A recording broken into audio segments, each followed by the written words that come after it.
تو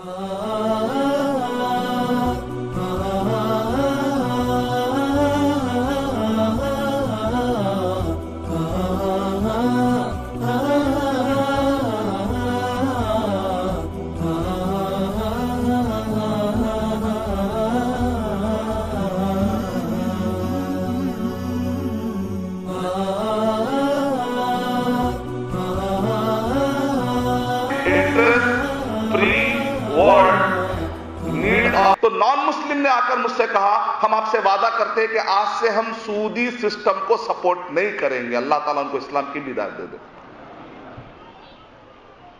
آگے اللہ تعالیٰ کیا کرے سورہ بقرہ سورہ نمبر 2 کے آیت 278 اور 279 میں یا الذین آمنوا اتقوا اللہ، اے وہ لوگو جو ایمان لائے ہو، اگر ایمان ہے تمہارے اندر، اتقوا اللہ، تو پھر اللہ سے ڈرو، وذروا ما بقی من الربا ان کنتم مؤمنین، اگر تم مومن ہو، تمہارے اندر ایمان ہے، کچھ بھی ایمان باقی ہے، تو پھر چھوڑ دو یہ سود کے سارے دھندوں کو.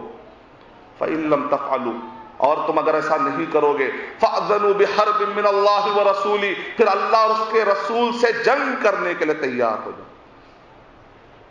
فأذنوا بحرب من اللہ ورسولہ. اب سوال آتا ہے کہ اتنا زیادہ سود کے بارے میں مذمت برائی کیوں بیان کی جا رہی ہے؟ اس کی وجہ یہ ہے کہ اگر کوئی شخص شراب پیتا ہے، اگرچہ کہ اس کو ام الخبائث کہا گیا، کئی بیماریوں کی، کئی برائیوں کی جڑ ہے، اگر کوئی شخص شراب پیتا ہے تو تھوڑا بہت وہ ہنگامہ کرے گا تو 10 20 30 40 50 لوگوں کو نقصان پہنچا سکتا ہے. اگر کوئی شخص زنا کرتا ہے، 1 2 3 لوگوں کی نسل خراب کر سکتا ہے، ایڈس میں جا سکتا ہے. لیکن اگر کوئی انڈیا میں بیٹھ کر سود کھاتا ہے اور افریقہ کے اگر 20,000 بچے سالانہ، ہزاروں کی تعداد میں بچے مال نیوٹریشن، صحیح غذا اور صحیح دوا نہیں ملنے کی وجہ سے افریقہ کے بچے اگر مر جاتے ہیں ہزاروں اور لاکھوں کی تعداد میں، تو یہ سود کھانے والے کی وجہ سے ہے. یہ سود کھانے کی وجہ. آج دنیا میں 155 کنٹریز کو تھرڈ ورلڈ کنٹری کہتے ہیں. 260 سے زیادہ کنٹریز کی فہرست ہے فی الوقت پوری دنیا میں، اس میں سے 155 کنٹریز کو کیا کہتے ہیں؟ Third world country. Jawahar Lal Nehru جی نے یہ ٹرم قائم کیا تھا، تھرڈ ورلڈ کنٹری کا ٹرم جواہر لال نہرو جی نے قائم کیا تھا. تھرڈ ورلڈ کنٹری کا مطلب یہ ہے کہ سود کی وجہ سے جو ترقی نہیں کر سکتے، یعنی کہ سود آپ یہاں کھاتے ہیں، اس کے نقصانات انٹرنیشنل لیول پر ہوتے ہیں، نیشنل لیول پر بھی ہوتے ہیں. 2007 2008 2009 آپ جانتے ہیں، صرف آندھرا کی بات کر رہا ہوں میں، ہر آدھے گھنٹے میں ایک کسان خودکشی کر لیتا تھا. پوچھا گیا بھی یہ لوگ خودکشی کیوں کر رہے ہیں؟ کہہ رہے ہیں کہ سودی قرضے اتنے زیادہ ہو گئے کہ وہ ادا نہیں کر سکے، تو آخری میں انہوں نے خودکشی کر لی. نیشنل لیول پر، ڈومیسٹک لیول پر، گاؤں کے لیول پر. ہم پہلے سنتے تھے کہ مجبور خواتین، بیوہ خواتین سود ادا نہ کرنے کی وجہ سے، قرضہ ادا نہ کرنے کی وجہ سے اپنی عزت لٹاتی تھی، ہم پہلے سنا کرتے تھے. لیکن آج کل اخباروں میں ہمیں بالکل تحقیق کے ساتھ سامنے بات آ رہی ہے، کہہ رہے اگر آپ بٹو لگا لیں گے نا تو آپ کا قرضہ معاف، اگر آپ کراس ڈال لیں گے تو آپ کا قرضہ معاف، اگر آپ کہیں گے کہ آج سے میں کرسچن ہوں تو آپ کا قرضہ معاف. یعنی پہلے مسلمان عورتیں اپنی عزت لٹایا کرتی تھی، لیکن نعوذ باللہ آج کل مسلمان خواتین، غریب خواتین، یہ سود کی وجہ سے، سود کی لعنت کی وجہ سے آج وہ اپنا ایمان گنوا رہی. پھر بھی ہمارے اندر جذبہ پیدا نہیں ہوتا، پھر بھی ہمارا ایمان ہم کو سوچنے پر مجبور نہیں کرتا. کہتے کہ یار شیخ اپنا اپنا دیکھ، ہم اپنے اپنے من میں بزی ہیں. اللہ حفاظت فرمائے ہماری سوچ پر.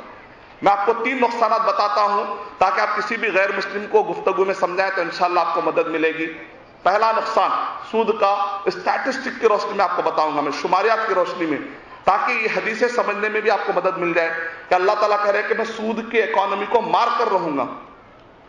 نمبر 1، آج دنیا میں جتنا بھی ریسیشن آیا ہوا ہے، معاشی بحران، مندی، معاشی بحران پوری دنیا کے اندر ہے، اس کے پاس تھیوری بتائے گئے، ریزن، لیکن سب میں زیادہ اسٹرانگ تھیوری یہ ہے کہ سود کی وجہ سے ہے.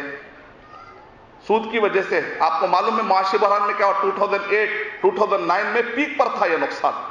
اس وقت پر silicon.com کے مطابق، اور بلومبرگ آپ پڑھیے پورا، silicon.com کے مطابق ہر 1 سیکنڈ میں لوگوں کی جاب جاتے رہے، 1 سیکنڈ میں 1 جاب جانے، اتنے جاب چلے گئے 1 سال کے اندر.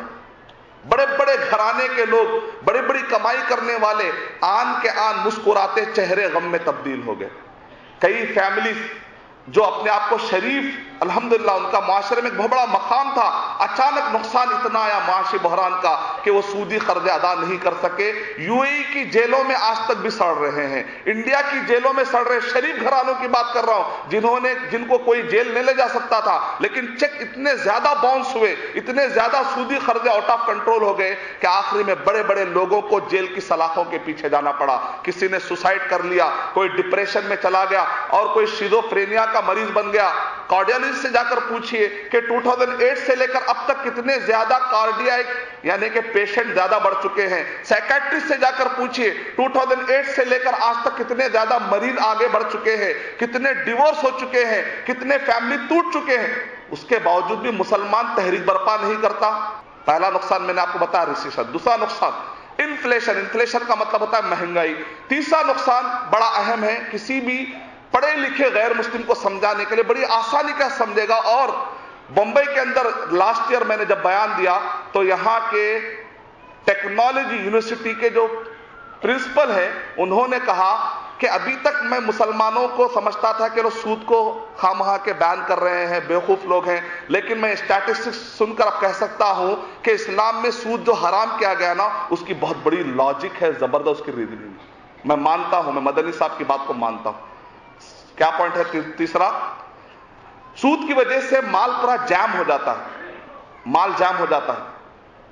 آپ 2008 میں بار بار اس لیے کہہ رہا ہوں، ویسے تو میں پوری اسٹیٹسٹک لایا ہوں 2009 2010 2011 اور 12 تک کی پوری میں اسٹیٹسٹک لایا ہوں۔ 2008 کی میں کیوں کہہ رہا ہوں؟ کیونکہ یہ سلسلہ جاری ہے ابھی بھی۔ اس وقت پر چونکہ ریسیشن پیک پر تھا، نقصان پیک پر تھا، اس وقت پر مال کیسے جام ہو گیا؟ دیکھیں آپ، سی آئی اے پوری دنیا اس کو مانتی ہے، مسلم اور غیر مسلم سب مانتے ہیں۔ سی آئی اے فیکٹ بک کے مطابق 2008 میں جو کرنسی تھی، فیک کرنسی کی بات نہیں کر رہا میں، اپروو کرنسی کی بات کر رہا ہوں میں، 65.61 ٹریلین روپیز نے ڈالر، 65.61 ٹریلین ڈالر تھی اس وقت کی اپروو کرنسی۔ آپ تعجب کریں گے اس میں کا جو 2/3 پیسہ ہے، 2/3 پیسہ کتنے لوگوں کے ہاتھ میں تھا؟ پوری دنیا کی آبادی 7 بلین ہے، 2/3 پیسہ کتنے لوگوں کے ہاتھ میں ہے؟ 50% لوگوں کے ہاتھ میں۔ تو بات سمجھ میں آ رہی؟ 50% لوگوں کے ہاتھ میں بھی نہیں تھا، 10% لوگوں کے ہاتھ میں بھی نہیں تھا، 1% لوگوں کے ہاتھ میں بھی نہیں تھا، 0.15 کے ہاتھ میں 2/3 کرنسی تھی۔ اللہ، مال جمع نہیں ہوا، جامد نہیں ہوا۔ کسی بھی اکانومی کے نقصان کے لیے کافی ہے کہ مال جام ہو جائے چند لوگوں کے ہاتھ میں، باقی کے 99.85 لوگ 1/3 پر اپنی لائف گزار رہے تھے۔ اور آج بھی یہی ہے اسٹیٹسٹک۔ 2012 تک میں نے پورا کیلکولیشن کیا ہے، پورا ہفتہ بیٹھ کر صرف آپ کے لیے، تاکہ آپ یہ نہ بنے 2008 کی بات ہے، نہیں، آج بھی یہی چل رہا ہے، پوری اسٹیٹسٹک میرے پاس ہے۔ آپ خود سی آئی فیکٹ بک پہ جا کر بلینر اور ملینر کی فہرست نکالیے، آپ کو سمجھ میں آ جائے گا۔ کوئی لمبی لاجک نہیں ہے، کوئی بڑی لاجک نہیں ہے۔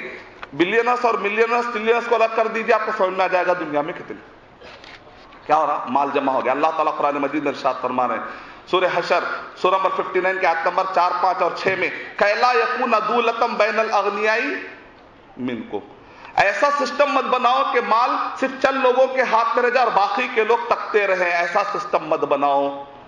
سود کا ایک اور ایک نقصان یہ ہوتا ہے کہ امیر امیر ہوتا چلا جاتا ہے اور غریب غریب ہوتا چلا جاتا ہے۔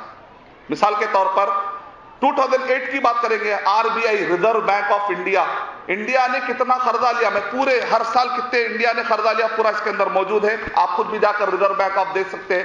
ریزرو بینک آف انڈیا 2008 کی اسٹیٹسٹک کے مطابق یہ ہے کہ انڈیا نے فارن سورسز سے 201.4 بلین ڈالر کا ہندوستان نے قرضہ لیا تھا، اس پر انڈیا کو 16 بلین ڈالر سود دینا تھا۔ ہم اپنے کنٹری کو چاہنے والے ہیں نا، اسی لیے ہم ایسے گروپ کو سپورٹ کرتے ہیں، کیونکہ ہم مسلمان سچے وفادار ہیں اس ملک کے، اس ملک کو ہم سود میں تباہ ہوتا دیکھنا نہیں پسند کرتے۔ اس وجہ سے ہم کہتے ہیں کہ اسلامک بینکنگ، اسلامی اعتبار سے ایسے اداروں کو سپورٹ کیا جائے، یہ انڈیا کے لیے بھی بہتر ہے، مسلم کے لیے بھی بہتر ہے، غیر مسلم کے لیے بہتر ہے، پوری دنیا کے لیے اللہ سبحانہ و تعالیٰ کے عذاب سے بچانے کے لیے بھی بہتر بات ہے، دنیاوی اعتبار سے اور دینی اعتبار سے، خبر کے اعتبار سے، آخرت کے اعتبار سے، ہر اعتبار سے ایسی تحریک کو مضبوط کرنا یہ ہماری ذمہ داری ہے۔ اللہ تعالیٰ ہماری مدد فرمائے۔ اب آئیے ذرا اس کا دوسرا نقطہ بتا کر میں اپنی بات ختم کرتا ہوں 2-3 منٹ میں۔ وہ یہ ہے کہ سود کی وجہ سے نقصان ہوتا ہے. اللہ تعالیٰ کیا ارشاد فرما رہے ہیں؟ یمحق اللہ الربا ویربی الصدقات، کہ اللہ سبحانہ و تعالیٰ سود کو مار کر رہیں گے، سود سے نقصان پہنچا کر رہیں گے. آپ دیکھ لیں کہ دنیا میں کتنا نقصان ہو رہا ہے، آپ کو اندازہ ہو گیا. ویربی الصدقات، اور اللہ سبحانہ و تعالیٰ چیریٹی والے نظام کو بڑھا کر رہیں گے. اب آپ دیکھیے، اگر حلال بزنس رہے گا، حلال بزنس کی بنیاد پر اللہ کے خاطر اگر آپ خیرات کرنا شروع کر دیں گے تو کیا ہوتا ہے؟ دیکھیں آپ میریکل، دیکھیں آپ اسلامک اکانومی سسٹم کا میریکل دیکھیں آپ.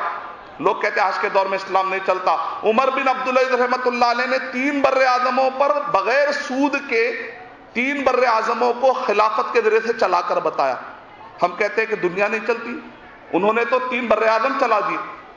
یہ ہماری کمی، یہ ہمارے کم ایمانی کی وجہ سے. جو اسلام کو، ان غلاموں کا یہ کہنا ہے کہ ناقص ہے کتاب، ان غلاموں کا یہ کہنا ہے کہ ناقص ہے کتاب، کہ سکھاتی نہیں ان کو غلامی کے اصول. اس وجہ تو تم قرآن کو ناقص کہہ رہے ہو، اپنے آپ کو ناقص کہنے کی ضرورت.